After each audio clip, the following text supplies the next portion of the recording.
I didn't notice you there. What, you want to see what I'm playing? Okay. You know, I don't know how that's going to work. Here, hold on a moment. I got an idea.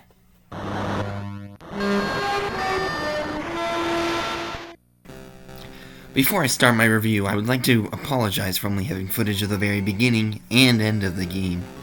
I did not record my playthrough of this game, so this footage is something I recorded after from my save file of the game, but also just starting from the beginning of the game, so there's no footage of the middle of the game, just the beginning and the end. So if you played this game before, that might bother you, but I don't think it will. So let's jump into the review. After beating Metroid 2, Return of Samus for the first time, I went online to look at what others thought of the game. I found that I strongly disagree with some aspects of the common consensus. I find it ridiculous that others claim this game is impossible to beat without a map. Don't listen to those people.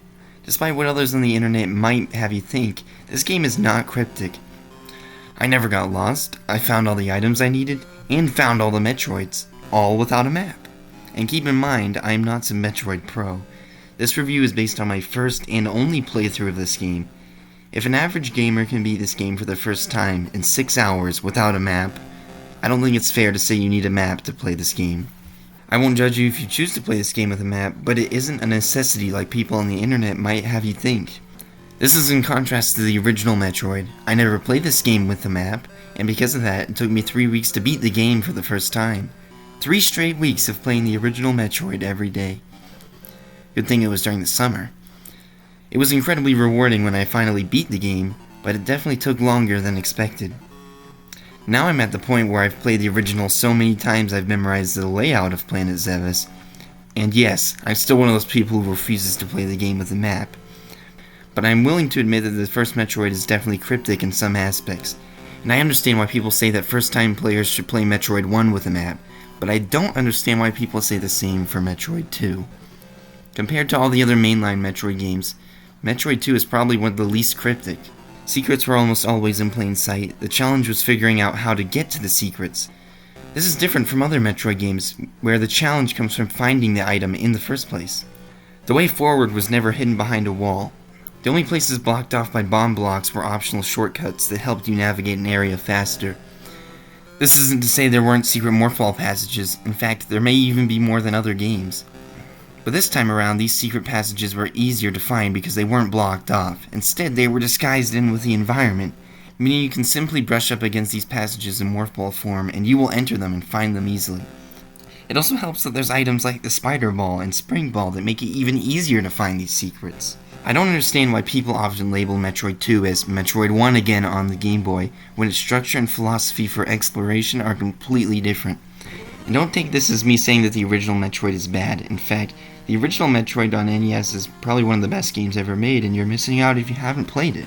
But despite what people on the internet might have you think, Metroid 2 significantly evolved the Metroid formula in many ways. This is especially impressive when you take into consideration that the Metroid team managed to make a sequel that pushed the series forward on weaker hardware. Metroid 2 is incredibly ambitious for that reason alone, and it really does live up to that ambition. The exploration aspect has evolved significantly. I just gave some great examples of that on a smaller scale with the secrets in Metroid 2, but on a larger scale, the exploration has changed significantly. This game is definitely a much more linear Metroid title. That's probably one of the reasons I never got lost. The core gameplay loop of Metroid 2 is fairly simple. Kill all the Metroids in a given area, watch the pools of toxic acid drain, and then progress to the next area, and repeat that over and over. Each area is almost like a mini version of Metroid 1. Metroid 1 gave the player 2 bosses to defeat. Defeat these bosses in any order, and Samus could progress to the final boss. This is similar to defeating the Metroids in Metroid 2. Even though each area looks somewhat similar, most likely due to the restrictions of the Game Boy, each area still felt distinct, with unique enemy types, ambient music, and structure and layout. It made playing this game an incredibly engaging and fresh experience. One aspect I especially loved was how the tone got darker and darker as you get closer to the end of the game. Right before the final boss, I could hear my heart beating because the tone had become so dark and anxious. In the end, Metroid 2 Return of Samus is a fantastic game.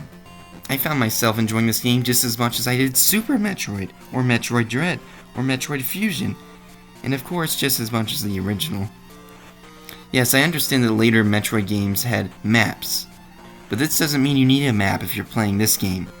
Remember, this game was designed around the restrictions it has, so even though this game doesn't have a map, you really don't need one. If you haven't played this game in a while, or you haven't played it at all, I recommend giving it a play. You might find that you enjoy Metroid 2 just as much as the other best Metroidvanias.